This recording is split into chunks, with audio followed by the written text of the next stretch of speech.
Ale kdyby zastrčil jsem, tak je to tak, ne?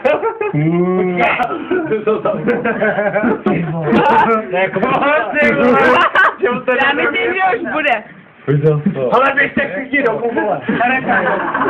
Hlavně stareta. A tvoje stará si umí dát prdě a na sebe koukám. To je jako bez prdele. Jo, že vlastně. Pamatuj si, jak mě někdo nasere jako ona.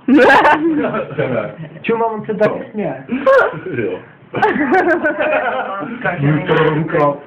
Měl by si dát vybělit zuby, otryska trošku. Bacha, já mám flašku. Ale má strašně krásný oči, úplně mě omámujou. Vole, že když mě nasral, Nemáš ještě prdel hodně. Já si dám moji lampu. Já si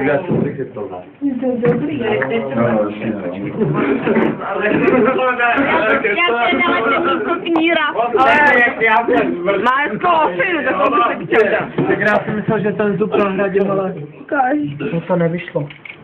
Pojď ty prase, nestrkej to do držky, ty vole. Dělej, řezej. Já ti upíknu. Pojď, to bylo. Musíš rychle. To nejde, tak to chtěl říkat, to budu mít na modli. Dělej, hobluj. Ne, to bojím. Dobrý, tak rybářská pokuta, to nemá, vole. Vypadněte rybář po rybě. To není rybář. Losos, jak ty losos? Ale 43 brácho, jako, já si myslím, že je dobré. Můžeš brát ten nůž. 41, norma je 43, kladí se. Tej oddělej mi ty chlupy, Já si dělej. myslím, že se málo směje. Jasno. Brašule, oddělej mi ty chlupy. Ale sranda je, že to napůjde na minutku. No tak já potřebuji tebe. Nebylo by to poprvé ani na